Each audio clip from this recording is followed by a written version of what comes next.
ज़्यादा कल से डाउट आ रहे हैं कि भैया डॉक्यूमेंट्स का बता दो। पर्सनली एक दो कैंडिडेट तो ऐसे हैं कि इतना डर डर के एक भाई बोल रहा था भाई प्लीज़ बता दो यार, हो गया डॉक्यूमेंट्स का मुझे पता है ऐसा। तो मैंने उससे समझाया। अभी इस वीडियो पे ए टू जेड सब कुछ क्लियर कर दूंगा। वीडियो थोड़ा सा लंबा हो सकता है क्योंकि मैं धीरे धीरे बोलने वाला हूँ यहाँ पे, वैसे तेज़ी चलेंगे, सो डोंट वरी। कोई डाउट आ रहा हो तो आप वीडियो के कमेंट सेक्शन में आस्क कर सकते हो। आपका इंडियन कोस्ट गार्ड पे हो गया है तो अच्छी बात है, नहीं हुआ तो कोई बात नहीं, आपका आगे फिर से भर्ती आएगा भाई, पढ़ाई शुरू कर दो। अभी जून लास्ट में आपका फिर से रिक्रूटमेंट आएगा और सितंबर में पेपर होगा। ये सारी की सारी चीज़ें फिक्स हैं। और कोस्ट गार्ड इतना फास्ट तो अभी कोई भी नहीं है, ऐसा आप सभी देख पा रहे हो। Expect SBI PO। चलो आगे बढ़ते हैं यहाँ पे। अब आपको डॉक्यूमेंट्स क्या क्या अपलोड करने हैं, वो EWS सर्टिफिकेट हो सकता है, SC हो सकता है, ST हो सकता है, या फिर आपका non creamy layer OBC certificate, वही मैंने बता दिया, NCC सर्टिफिकेट हो सकता है, और बहुत सारी चीज़ें। कब से कब तक वैलिडिटी होना चाहिए, कौन सा किसी ने स्टेट का, अगर देखो मैं एक चीज़ क्लियर कर देता हूँ, पहले किसी ने स्टेट का अपलोड कर दिया था, ठीक है, तो और अभी उनके पास सेंट्रल का भी बन गया। तो भाई साहब मैंने बहुत वीडियोस बना के आपको अगेन एंड अगेन बताया कि आपको सेंट्रल का गवर्नमेंट ऑफ इंडिया का बना होना चाहिए जिसमें QR कोड हो।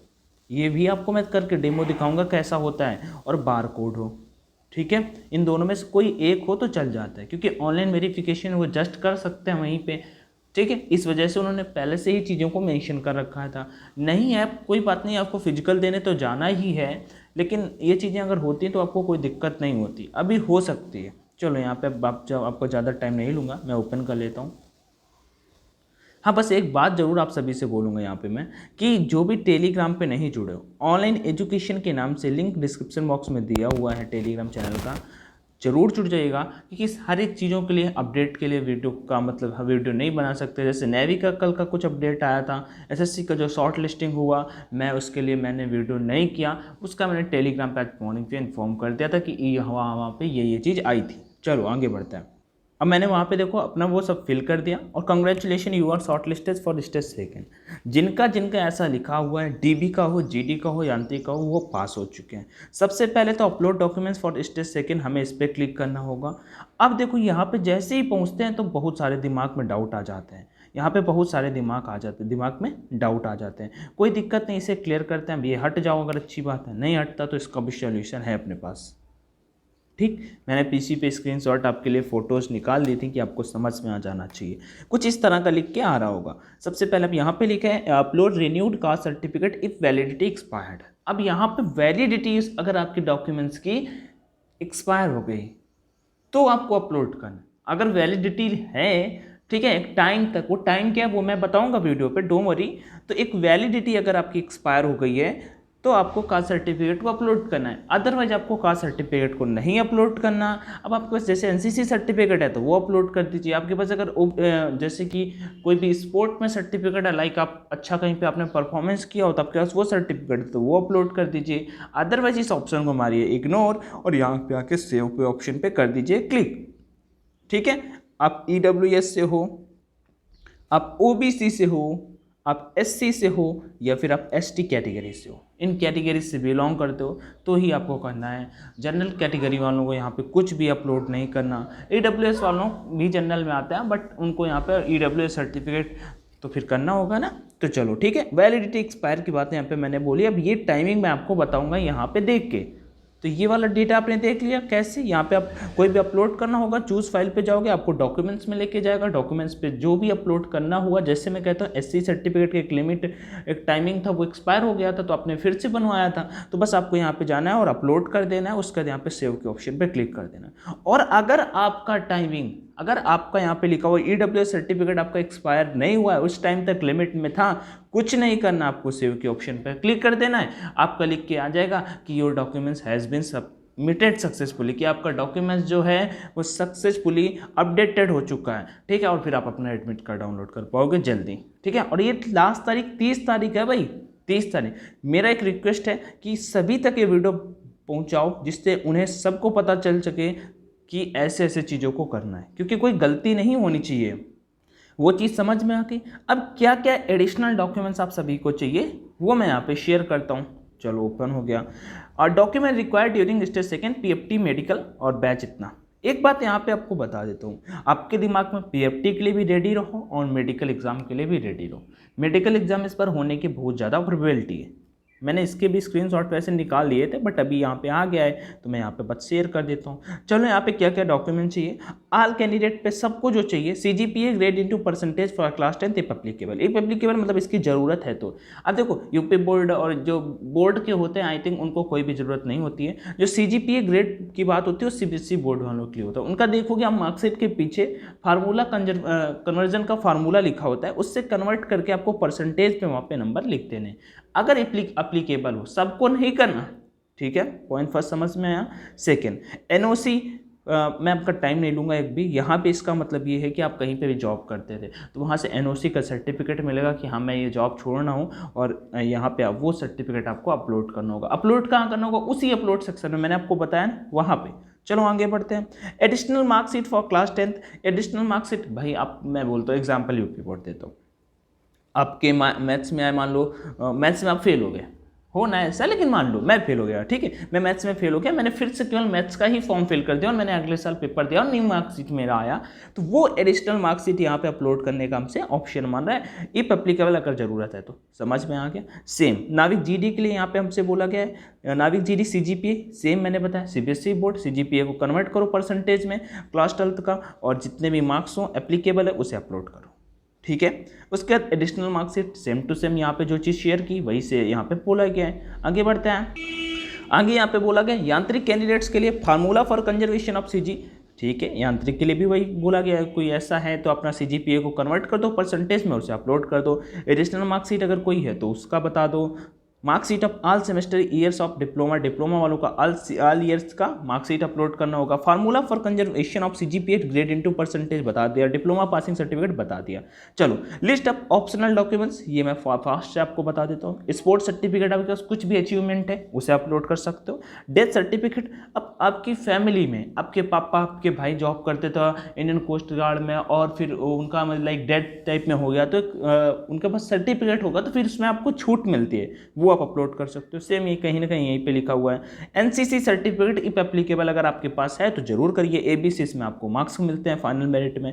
आगे बढ़ते हैं, जितने मार्क्स आपके यहाँ वीडियो देख रहे हैं तो आप टेंशन मत लीजिएगा कि भैया फाइनल मेरिट कितना बढ़ेगा। अब फाइनल मेरिट रेयर करके 1 से 2 नंबर बढ़ेगा। जब 80 नंबर ला दी हो जनरल कैटेगरी से होके या ST से होके 65 नंबर ला दी हो तो फिर 1 से 2 नंबर से क्या डरना भाई, ठीक है, जो होगा देखा जाएगा। अब यहाँ पे ये वाला पॉइंट इंपॉर्टेंट है, ये वाला पॉइंट इंपॉर्टेंट है, आपका कैंडिडेट नेचर रिजेक्ट कर दिया जाएगा अगर आप इसके लिए एप्लीकेबल नहीं हो। चलो, in case of SC ST OBC non creamy EWS applicants awaiting their respect quota then either current और permanent address of online application should be same as the address mention in the caste category certificate. यहाँ पे उनके format दे रखे हैं, अगर इस पर click करेंगे तो उनके फॉर्मेट में लेकर चला जाएगा। Certificate SL be as per government of India format, no other format will be entertained. यहाँ पे अब देखो, यहाँ पे बड़े बड़े अक्षर में लिखा है कि पहला नंबर तो जो भी आपने चीज़ों को प्रोवाइड करा है सारी की सारे आपको जो इन्फॉर्मेशन है सही होनी चाहिए। जैसे OBC का मैं बात कर लेता हूँ, ठीक है, सेम ST SC और EWS का भी है, मैं OBC का लेकिन बात कर लेता हूँ। मान लो OBC में भाई साहब आपका नाम लिखा है राम, हाँ, तो आपका राम ही होना चाहिए, राम ही होना चाहिए आपका आगे डॉक्यूमेंट्स में, ठीक है, हर में वही चीज़ यहाँ पे बोली गई जो गवर्नमेंट ऑफ इंडिया का बना। अब जिनका स्टेट गवर्नमेंट का बना हुआ है वो क्या करें भाई, आप कुछ भी कर सकते हो, बहुत मुश्किल होगा। मैं नहीं चाहता आप रिजेक्ट कर दिया जाओ, बट मैंने ऐसे बहुत कैंडिडेट का रिव्यू शेयर किया जो रिजेक्ट कर दिया गया।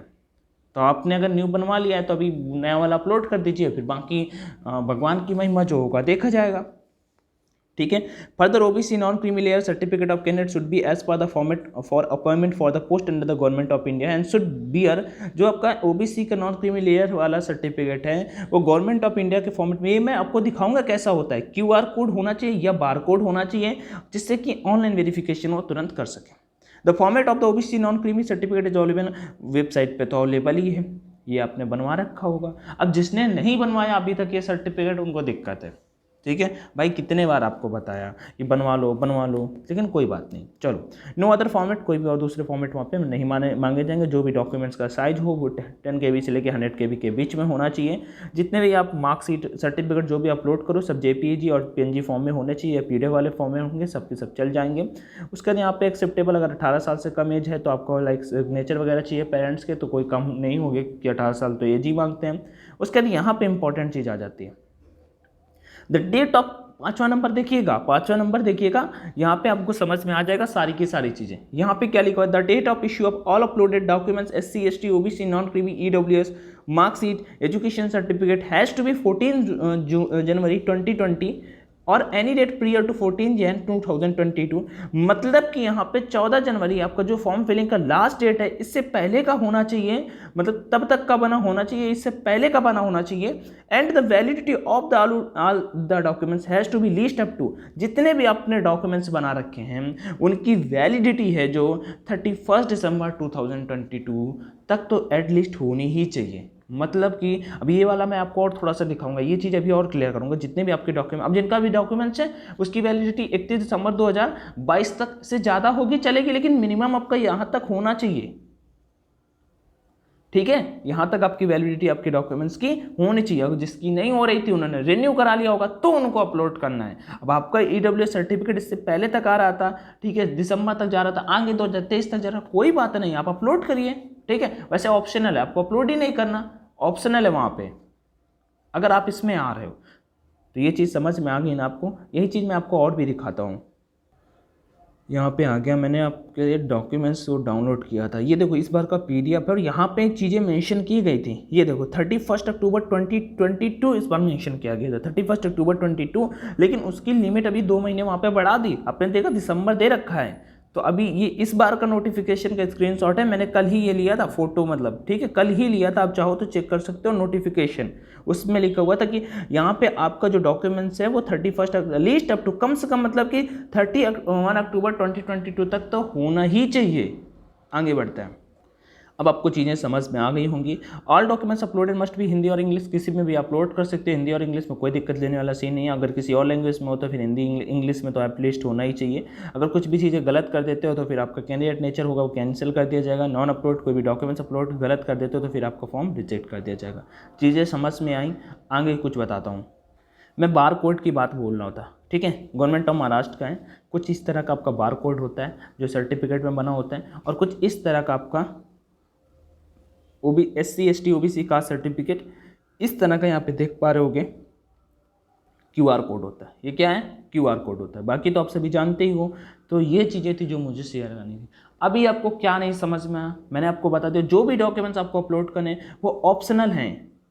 ठीक है, तो ये मत टेंशन लो कि भाई ऑप्शनल है। तो समझ में आपको आया ना, ऑप्शनल मतलब कि अगर आप 31 दिसंबर 2022 तक, उसके आगे भी अगर आपका कोई है तो बस कोई दिक्कत नहीं, आपको अपलोड ही नहीं करना। अगर पहले का और आपने रिन्यू कराया तो आप अपलोड कर दीजिए और सेव पे क्लिक कर दीजिए। जनरल कैटेगरी से आते हो तो आपको कुछ करना ही नहीं है। चीज़ें क्लियर हुई, समझ में आई। मैंने फुल ट्राई किया, बेस्ट ट्राई किया कि आपको समझा पाऊँ। फिर भी ना समझ में आया तो कमेंट सेक्शन में जरूर आस्क करिएगा, ठीक है। बाकी मैं एक बात और बता देता हूँ, आप में से कोई भी ऑनलाइन मॉक टेस्ट लगाना चाहते हैं किसी भी एग्ज़ाम के लिए, CHSL, MTS, navy SSR, MR, coast guard, Indian air force, Indian navy और CGL, किसी के लिए, वैसे से CHSL के लिए मैं रिकमेंड करूँगा और MTS के लिए रिकमेंड करूँगा। आप ऑनलाइन मॉक टेस्ट लगाना स्टार्ट कर दीजिए। ज़्यादा से ज़्यादा आप मॉक टेस्ट लगाओगे तो आप ज़्यादा से ज़्यादा अच्छा स्कोर कर पाओगे, ठीक है। मॉक टेस्ट का प्राइस कुछ ज़्यादा होता नहीं है, 170 to 165 रुपीज़ होता है। कोड यूज कर लीजिएगा ऑनलाइन D50, आपको लगभग 25 ऑनलाइन मॉक टेस्ट लगाने को मिल जाते हैं। तो ये चीज़ें करिए। कोई दिक्कत है, कोई डाउट है तो कॉमेंट सेक्शन में जरूर आस्क करिए, मैं आपका रिप्लाई करता हूँ। वीडियो को दोस्तों के साथ में शेयर करिए।